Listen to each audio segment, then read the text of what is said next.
Hello everybody, कैसे हो आप सब? I hope you guys are doing good. तो हाजिर है बेटा आपके सामने 5 इंपॉर्टेंट कॉन्सेप्ट जो आपको इस लास्ट मोमेंट में कम टाइम में ज्यादा मार्क्स गेन करने में मदद करेंगे। ये वही इंपॉर्टेंट कॉन्सेप्ट्स हैं जो आपकी डिमांड थी, आपने मांगी थी, तो आपके सामने यहाँ पर आ गई है। सारे इंपॉर्टेंट कॉन्सेप्ट फटाफट से मेरे साथ रिवाइज कर लो। हम एक क्विक रिवीजन लेंगे, सारे कॉन्सेप्ट रिकॉल कर लेंगे। और ये वो हैं जिस पर रिपीटेडली क्वेश्चंस देखे गए हैं, तो आपको बहुत फायदा होने वाला है अगेन, है ना। अब इस लास्ट टाइम में तो खास करके, ठीक है। ये वो है जिनको रिवाइज के बिना नहीं जाना चाहिए। उसमें पहला टॉपिक, पहला कॉन्सेप्ट जो आपके पास आ रहा है वो है होमोलोगस एंड एनालोगस ऑर्गन का। कहाँ पढ़ते हो ये पूरे अपनी एनसीईआरटी के सिलेबस में? 12th में इवोल्यूशन वाले चैप्टर में। इवोल्यूशन वाले चैप्टर में आप एविडेंस पढ़ते हो एवोल्यूशन के, कि कौन कौन सी चीजें प्रूव करिए कि हाँ एवोल्यूशन हुआ था। एम्ब्रियोलॉजिकल एविडेंस, बहुत सारे एविडेंस पढ़ते हो, जिसमें से एक है होमोलोगस और एनालोगस ऑर्गन का प्रेजेंट होना, ठीक है। अच्छा, क्या होते हैं एक एक करके देख लो। पहले हम देखते हैं होमोलोगस ऑर्गन। होमोलोगस का मतलब होता है बेटा वो जिनकी एंसेस्ट्री सेम हो, जहां पर कॉमन एंसेस्ट्री आपको देखने को मिले।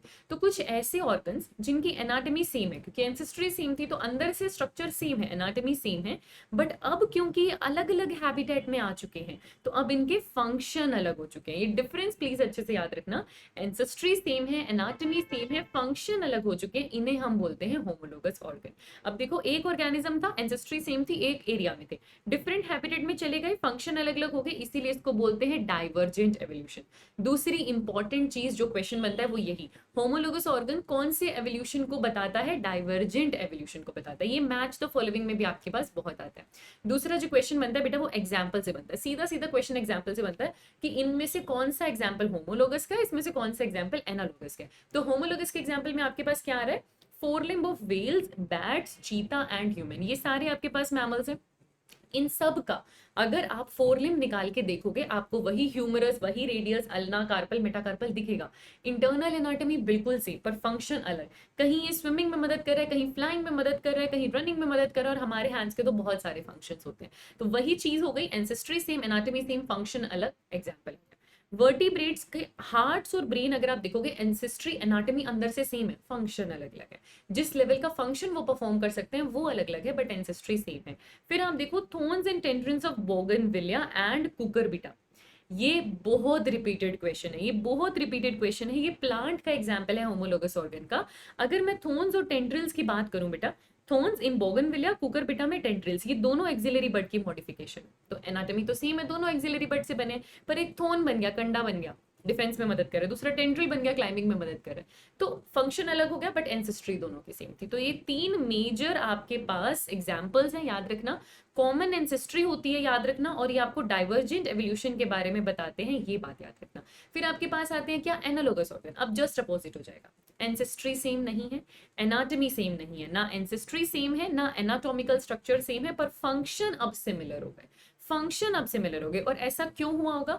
ऑर्गेनिजम्स थे, अलग अलग एरिया को बिलोंग करते थे, अलग अलग इनकी एंसेस्ट्री थी, कुछ सिमिलैरिटी नहीं थी, बट एवोल्यूशन हुआ होगा और शायद ये सब एक कॉमन हैबिटेट में आ गए। उस कॉमन हैबिटेट में आने की वजह से इनके फंक्शन सिमिलर हो गए। तो कौन सी इवोल्यूशन हुई? Convergent evolution.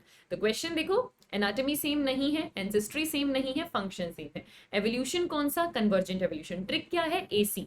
ट्रिक क्या याद रखनी है? एसी। एनालोगस, कन्वर्जेंट, तो अपने आप डाइवर्जेंट किस में चला जाएगा? होमोलोगस। एसी याद रखना, गर्मी का टाइम है, एसी याद रखना, क्वेश्चन सही होगा आपका, ठीक है। हैबिटेट सेम थे, इसलिए अब इनका फंक्शन सेम हो गया, पर एंसेस्ट्री सेम है नहीं। कौन कौन से एग्जाम्पल आप याद रखोगे? Wings of butterfly and birds. बेटा बटरफ्लाई इनवर्टिब्रेट है, आर्थ्रोपोड है, बर्ड्स आपके मैमल्स है। दोनों का अगर आप एनाटॉमी देखोगे, अंदर बोन्स सिमिलर नहीं है, बिल्कुल भी नहीं है, लेकिन दोनों उड़ने में मदद करते हैं, तो फंक्शन सेम है। फिर देखो ऑक्टोपस और मैमल्स की आईज, एक इनवर्टिब्रेट है, एक वर्टिब्रेट है। क्या इंटरनल स्ट्रक्चर सेम होगा? बिल्कुल भी नहीं है, पर दोनों देखने में मदद कर रही हैं। Flippers of penguins and dolphins. अब पेंगुइन्स और डॉल्फिन्स में एक एव्स है, एक मैमल्स है, इंटरनल स्ट्रक्चर सिमिलर नहीं है, इंटरनल स्ट्रक्चर सिमिलर नहीं है, दोनों स्विमिंग में मदद कर रहे हैं। स्वीट पटेटो, पटेटो एक रूट का मॉडिफिकेशन है जो आप खाते हो, एक स्टेम का मॉडिफिकेशन है जो आप खाते हो, लेकिन फूड स्टोर करने का फंक्शन है। तो जिन भी ऑर्गन्स में फंक्शन सेम हो पर एनाटॉमी सेम नहीं हो, वो एनालोगस ऑर्गन है। और ये कन्वर्जेंट एवोल्यूशन होता है। डाइवर्जेंट एवोल्यूशन जिसमें एंसेस्ट्री सेम है, ओरिजिन सेम है, पर फंक्शन सेम नहीं है। तो होमोलोगस, एनालोगस डन हो गया, डन हो गया एकदम। ये याद रखना, यहाँ से क्वेश्चन आने के चांस है। बढ़िया, एक कॉन्सेप्ट आपका हो गया। दूसरा कॉन्सेप्ट हमारे पास आ रहा है इकोलॉजिकल पिरामिड्स का। 12th में इकोलॉजी, इकोसिस्टम, इकोसिस्टम वाले चैप्टर में हम इकोलॉजिकल पिरामिड्स के बारे में पढ़ते हैं। इकोलॉजिकल पिरामिड्स को एल्स्टोनियन पिरामिड्स भी बोलते हैं। कोई भी पिरामिड आपको पता है इस तरीके से दिखाई देता है, उसका बेस थोड़ा सा ब्रॉड होता है और उसका एपेक्स थोड़ा सा नैरो होता है। जनरली पिरामिड ऐसा दिखाई देता है, इसे बोलते हैं अपराइट पिरामिड। अपराइट पिरामिड ऐसा दिखाई देता है। हम इस पिरामिड का यूज कर कर अलग अलग ट्रॉफिक लेवल दिखाना चाहते थे। किस तरीके से आप इकोलॉजिकल पिरामिड बनाते हो? पहला क्वेश्चन, बेस पे हमेशा आपके प्रोड्यूसर या फर्स्ट ट्रॉफिक लेवल होता है, आपका लास्ट ट्रॉफिक लेवल जिसमें टर्शरी कंज्यूमर या टॉप कंज्यूमर्स हैं वो एपेक्स में आते हैं। तो पहला क्वेश्चन क्या बन सकता है कि जब भी आप पिरामिड बनाओगे, बेस पे कौन है? पहला ट्रॉफिक लेवल। एपेक्स पे कौन है? Last trophic level. तो बेस पे कौन है? प्रोड्यूसर, और एपेक्स पे कौन है? Tertiary consumer. क्लियर है पहली चीज। अब तीन तरीके के पिरामिड्स हैं जिनसे क्वेश्चन आता है, pyramid of energy, pyramid of number, pyramid of biomass. ठीक है, पिरामिड ऑफ एनर्जी बहुत सिंपल है, इसलिए मैंने यहीं पर इसको पूरा लिख दिया, ऑलवेज अपराइट। कभी भी क्वेश्चन आएगा, अगर आपको एक पिरामिड दिया होगा, अब बता नहीं रखा कि ये एनर्जी का पिरामिड है, नंबर का, ये भी कर सकते हैं, तो एनर्जी वाले पिरामिड में एनर्जी की फॉर्म आपको लिखी होगी, यूनिट आपको वहां पर वैसे दिख जाएगी, कैलोरीज में, जूल्स में एनर्जी आपको यूनिट वैसी दिख जाएगी वहां पे, तो आपको पता लग जाएगा पिरामिड किसका है? एनर्जी का।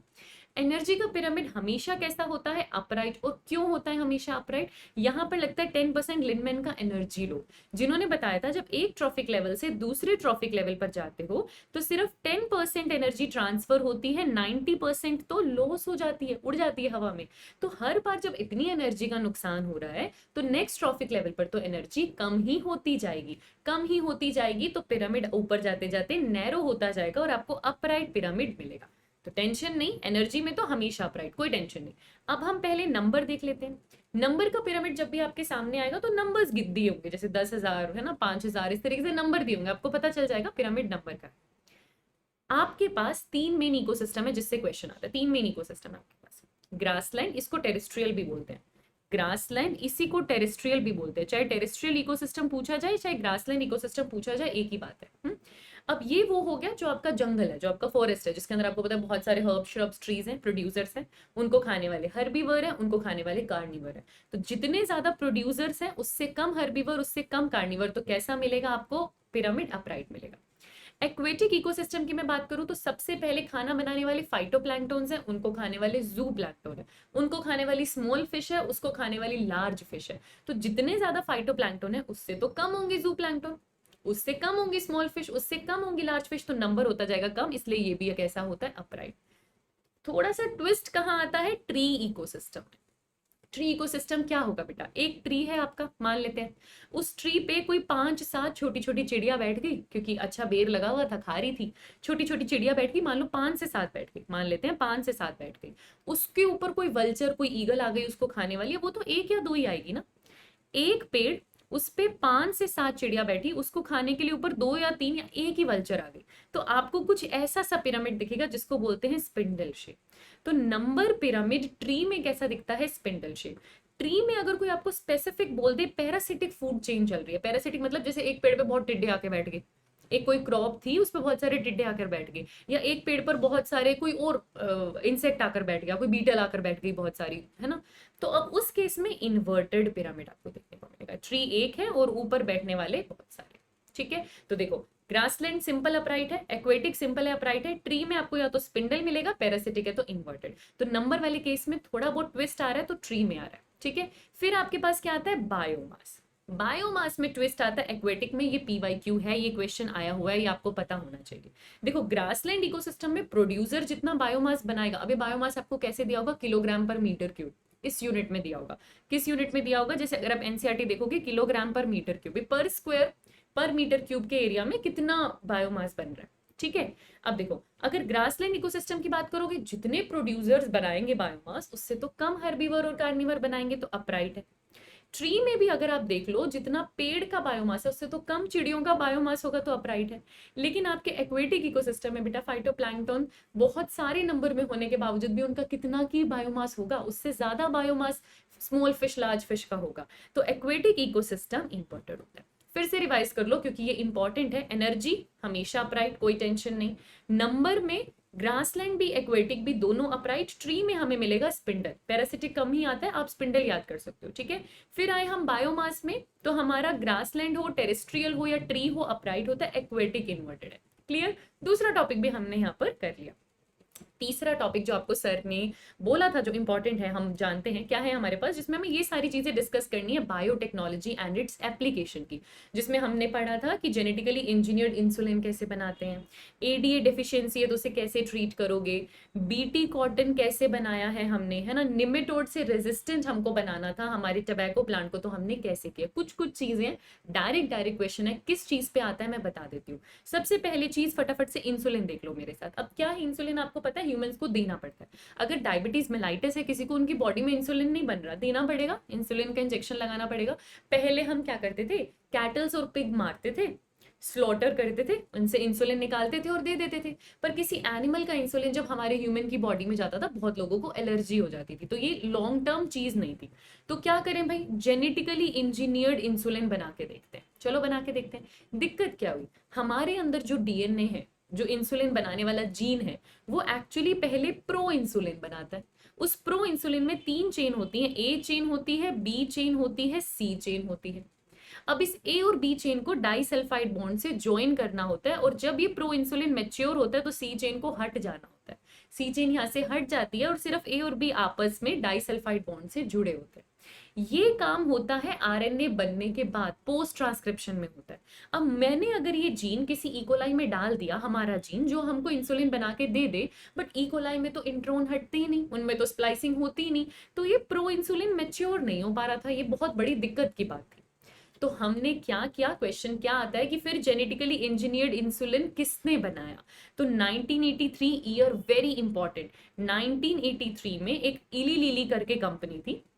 इली लिली, हर चीज पे क्वेश्चन है बेटा, ये जो पूरी लाइन लिखी हुई है ना, हर चीज पे क्वेश्चन है, रिवाइज कर लो फटाफट से।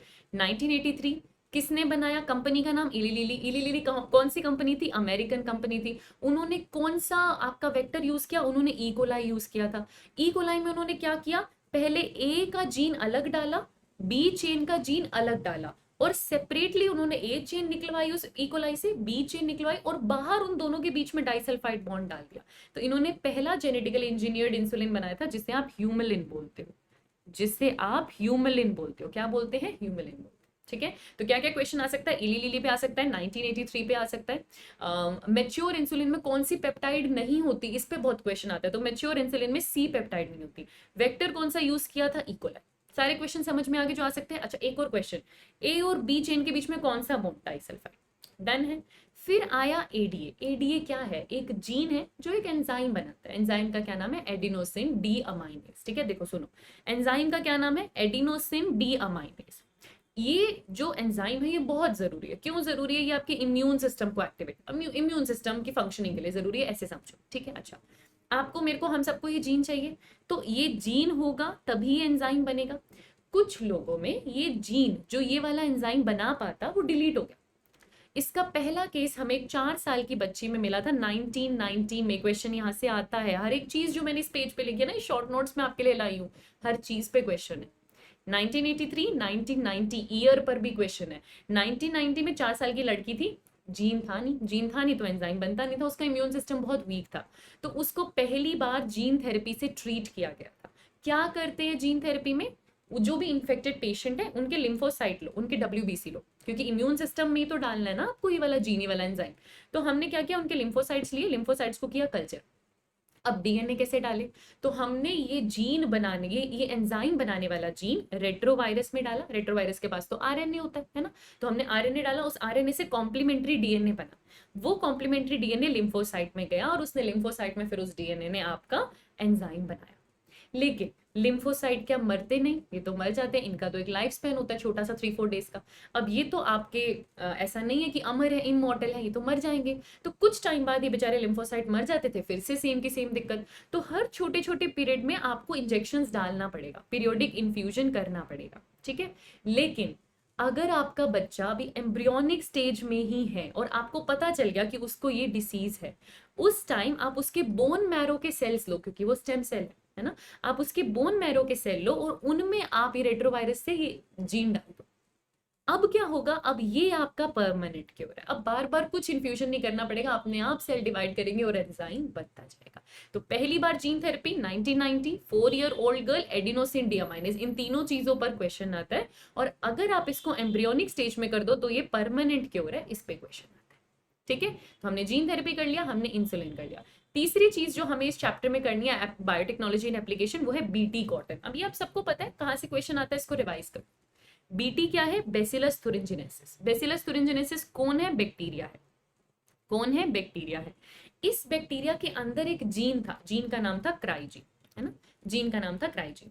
अब ये जीन की वजह से कुछ प्रोटीन्स के क्रिस्टल्स बनते थे, उन प्रोटीन के क्रिस्टल में था टॉक्सिन, उसको आप बोलते थे बीटी टॉक्सिन। ये जो टॉक्सिन है ये बैक्टीरिया को कोई नुकसान नहीं पहुंचाता था, लेकिन ये इंसेक्टिसाइडल था, इंसेक्ट को किल कर सकता है।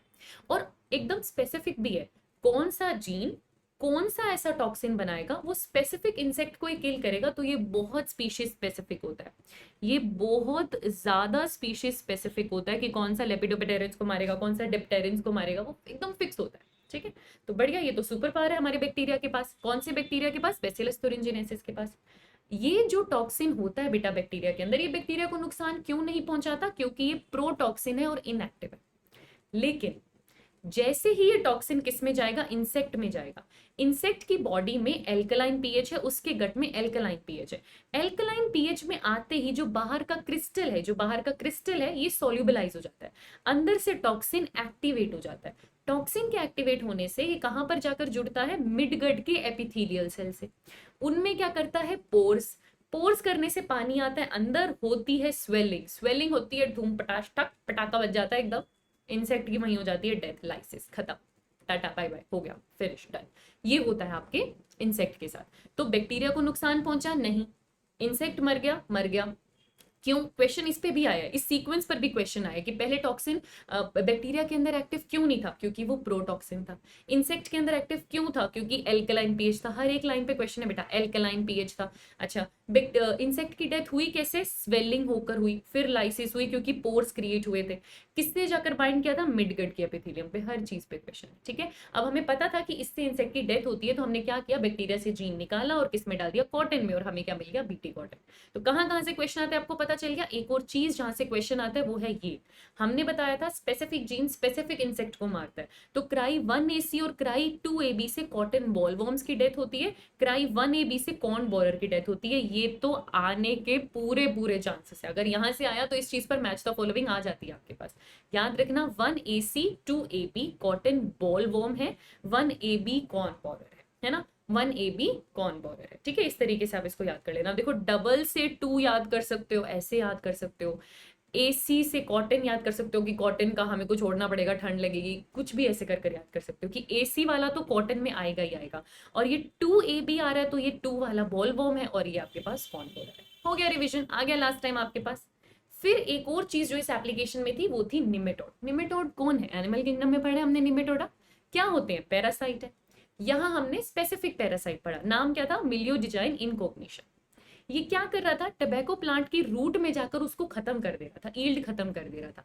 तो इससे डील करने के लिए निकाली एक नोवल स्ट्रैटेजी। बहुत अच्छा क्वेश्चन यहाँ पर बन सकता है, कौन सी स्ट्रैटेजी हमने यूज करी इस पैरासाइट से अपनी टबैको के रूट को बचाने के लिए? आरएनए इंटरफेरेंस, जिसका दूसरा नाम है एमआरएनए साइलेंसिंग। ये दोनों वर्ड्स बहुत इंपॉर्टेंट है, आरएनए इंटरफेरेंस, एमआरएनए साइलेंसिंग, एक ही टेक्निक है जिसकी हम बात करें। हमें पता है बेटा, कोई भी चीज जो नुकसान पहुंचाएगी वो अपने प्रोटीन से, अपने एक्सप्रेशन से नुकसान पहुंचाएगी। अगर मैं इस आरएनए से प्रोटीन बनने ही ना दूं, अगर मैं इस आरएनए का ट्रांसलेशन होने ही ना दूं, तो प्रॉब्लम सॉल्व हो जाएगी। आरएनए का ट्रांसलेशन मैं कैसे रोक सकती हूँ? आरएनए के ट्रांसलेशन होने के लिए एमआरएनए सिंगल स्टैंडर्ड होना बहुत जरूरी है। अगर मैं इसका कॉम्प्लीमेंट्री लाकर इसको डबल स्टैंडर्ड ले आऊं, तो आगे मैं इसको प्रोटीन में कन्वर्ट होने से रोक सकती हूँ, इसका ट्रांसलेशन रोक सकती हूँ। इसी को कहते हैं आरएनए इंटरफेरेंस, आरएनए साइलेंसिंग। बहुत सिंपल टेक्निक है। अब सुनो क्वेश्चन कहां से आता है। क्वेश्चन आता है एमआरएनए साइलेंसिंग या आरएनए इंटरफेरेंस कैसे रोका जाता है? Double standard DNA, double standard RNA, single standard RNA, single standard DNA. तो आंसर क्या है? Double standard RNA. ये एक क्वेश्चन है, ये एक एरिया है जहां क्वेश्चन बनेगा। डबल स्टैंडर्ड आरएनए आपने बनाना है, ठीक है। अब जिस आरएनए को आपने रोकना था, आपको एक कॉम्प्लीमेंट्री आरएनए लाना पड़ेगा। उसका सोर्स कुछ भी हो सकता है, कोई वायरस हो सकता है, कोई भी सोर्स उसका हो सकता है, ठीक है। इस पर्टिकुलर केस में हमने क्या किया था जी, इस निमेटोड के आरएनए से प्रोटीन नहीं बनने देना था, मुझे इस निमेटोड को किसी तरीके से रोकना था। तो हम क्या करते हैं, इस टबैको प्लांट में हमने एग्रोबैक्टीरियम वेक्टर का यूज किया। एग्रोबैक्टीरियम वेक्टर के पास जो अपना डीएनए था, वो डीएनए देकर हमने उसको भेज दिया। उस डीएनए की वजह से दोनों sense plus anti sense RNA बने, उस डीएनए से complementary sense plus anti sense RNA बने। किसके सेंस और एंटी सेंस है? ये निमेटोड के। किसके सेंस और एंटी सेंस हैं? ये निमेटोड के। इन्होंने क्या किया? निमेटोड के आरएनए को एक्सप्रेस नहीं होने दिया और आपका टबैको प्लांट बच गया। कहां से क्वेश्चन आएगा? नाम याद रखना, RNA i, mRNA silencing, double stranded RNA, और एग्रोबैक्टीरियम के थ्रू हमने कॉम्प्लीमेंट्री आरएनए भेजा था। डन हो गया। फिर देख लो एक बार structure of DNA. Structure of DNA से क्या क्या क्वेश्चन आ सकते हैं, फटाफट से यहां पर देख लो। हमारा डीएनए क्या है? डबल स्ट्रैंडेड हेलिकल स्ट्रक्चर है, एंटी पैरेलल है। अगर एक तरफ 5 प्राइम टू 3 प्राइम है तो दूसरी तरफ 3 प्राइम टू 5 प्राइम। ठीक है। क्या हमारे पास जो डीएनए का टाइप है वो बी डीएनए, हमारी कॉइलिंग बी डीएनए टाइप की होती है। हर बार हर स्टेप पे, ये एक बेस पेयर, ये दूसरा बेस पेयर, ये तीसरा बेस पेयर, हर बेस पेयर पे आपका डीएनए 36 डिग्री का टर्न लेता है, और 10 बेस पेयर पूरे हो जाने पर एक 360 डिग्री का टर्न पूरा हो जाता है, यानी एक टर्न पूरा हो जाता है। तो एक टर्न कब होता है? 10 बेस पेयर पर जाकर पूरा होता है, क्योंकि एक स्टेप पर 36 डिग्री का टर्न होता है। दो बेस पेयर्स के बीच का जो गैप है वो 0.34 नैनोमीटर का है। तो पूरे 10 बेस पेयर यानी एक टर्न, उसको बोलते हैं पिच। पिच हो जाएगा 3.4 नैनोमीटर। यहां से क्वेश्चन आ सकता है। दो बेस पेयर के बीच में 0.34, तो पूरे 10 स्टेप्स का अगर आप देखोगे तो 3.4। सिंपल सी चीज है, दो के बीच में 0.34 तो 10 का 3.4, है ना। बढ़िया। अगर मैं डायमीटर की बात करूं तो 2 नैनोमीटर, डायमीटर की बात करूं तो 2 नैनोमीटर, ये आपको याद रखना है ना। दो स्टेप्स के बीच में 0.34, तो टोटल पिच आपके पास कितनी हो जाएगी? 3.4। डायमीटर कितना है? डायमीटर कितना है? 2 नैनोमीटर। ठीक है। अच्छा, एडेनिन था, अगर नाइट्रोजन बेस की बात करें हम, एडेनिन थाइमिन से 2 हाइड्रोजन बॉन्ड से जुड़ता है, ग्वानिन साइटोसिन से 3 से जुड़ता है। इस पूरी बैकबोन की अगर मैं बात करूँ, आपको स्टेयरकेस जैसा दिख रहा है, तो इस पूरी बैकबोन में यहाँ पर होता है शुगर, फिर फोस्फेट, फिर शुगर, फिर फोस्फेट, फिर शुगर। तो पूरी बैकबोन किसकी बनी हुई है? शुगर और फोस्फेट की। और बीच में जो स्टेप्स हैं वो कौन है? Nitrogen base. वो कौन है? Nitrogen base. बनता कैसे है डीएनए? न्यूक्लियोटाइड से। पोली न्यूक्लियोटाइड है ये, हमको पता है क्या होता है जी? पोली न्यूक्लियोटाइड होता है। न्यूक्लियोटाइड कैसे बनता है? Nucleoside plus phosphate. न्यूक्लियोसाइड में क्या क्या होता है? Sugar plus nitrogen base. यही पढ़ते हैं हम लोग। तो ये देखो, ये शुगर, ये नाइट्रोजन बेस, ये आपके पास दोनों क्या है? न्यूक्लियोसाइड। इससे जोड़ना है फोस्फेट। फोस्फेट कहां जुड़ेगा? इस शुगर के 5 प्राइम पे, शुगर के 3 प्राइम पे, और नेक्स्ट शुगर के 5 प्राइम के बीच में फोस्फेट है। कौन सा बॉन्ड? फोस्फोडाइएस्टर। कौन सा बॉन्ड? फोस्फोडाइएस्टर। तो न्यूक्लियोटाइड्स के बीच में फोस्फोडाइएस्टर बॉन्ड है। शुगर का 5 प्राइम भी फोस्फेट से जुड़ा हुआ है, 3rd प्राइम भी फोस्फेट से जुड़ा हुआ है, और शुगर का first carbon nitrogen, nitrogen base के नाइट्रोजन से एन ग्लाइकोसिडिक बॉन्ड बनाता है। एन ग्लाइकोसिडिक बॉन्ड बनाता है। तो ये एन ग्लाइकोसिडिक बॉन्ड हो गया आपके पास, ये फोस्फोडाइस्टर बॉन्ड हो गया, और ये ईस्टर हो गया वाटर के रिमूवल से। ये रहा आपका डीएनए का स्ट्रक्चर। ये कुछ चीजें थी जो आपको याद रखनी है। डायमीटर 2 नैनोमीटर, दो बेस पेयर के बीच में 0.34, इसलिए 10 टोटल करेंगे तो 3.4 हो जाएगा, है ना। बी डीएनए है, डबल बॉन्ड, ट्रिपल बॉन्ड, और बैकबोन और आपका स्टेयर कौन बना रहा है, और ये हो गया आपका डीएनए का स्ट्रक्चर।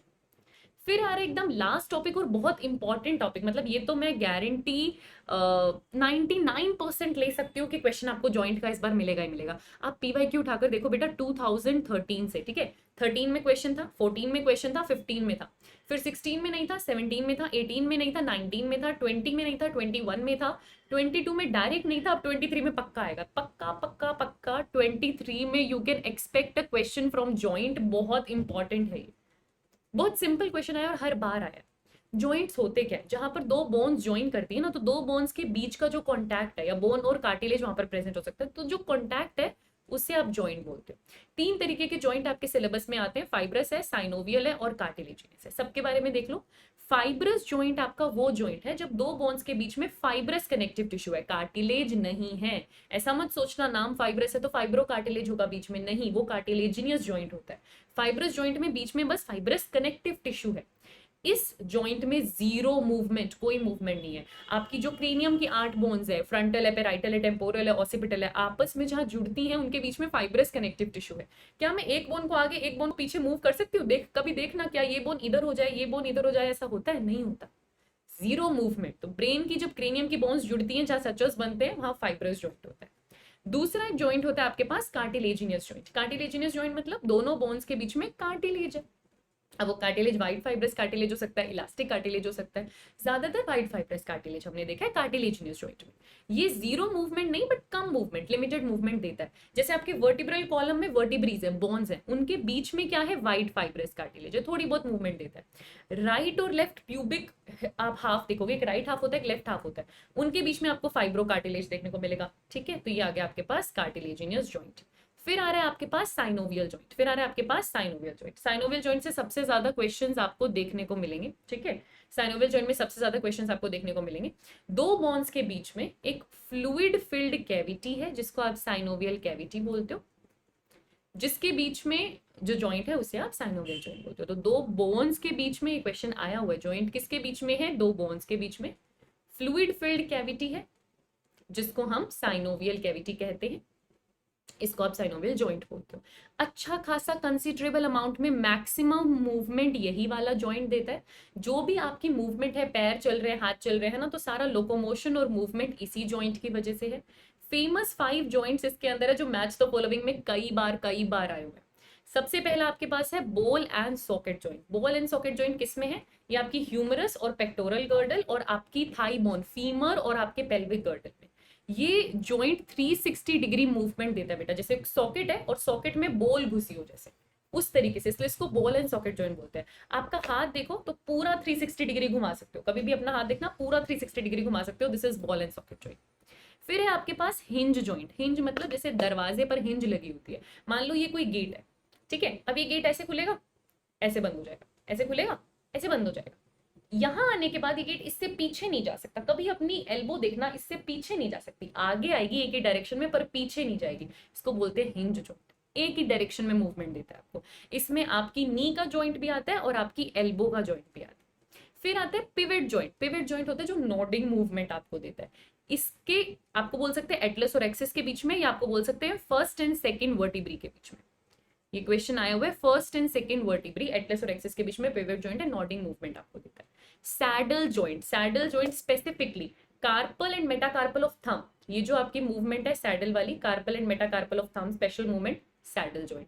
कार्पल्स के बीच में ग्लाइडिंग जॉइंट। कार्पल्स के बीच में ग्लाइडिंग जॉइंट एक दूसरे के ऊपर ग्लाइड करते हैं। ठीक है, gliding joint carpals, carpal and metacarpal of thumb saddle joint, elbow and knee hinge joint, ये आपका एटलस एक्सिस पिवट जॉइंट, आपका ball and socket joint humerus and pectoral girdle and femur and pelvic girdle. ठीक है, और यहां पर हो गया आपके पूरे जॉइंट्स कंप्लीट। तो thank you so very much. कोई भी और दुख पीड़ा तकलीफ हो तो जरूर जरूर जरूर से बताना। इसी तरीके से रिवीजन करते रहो और फोड़ के आओ। All the very best.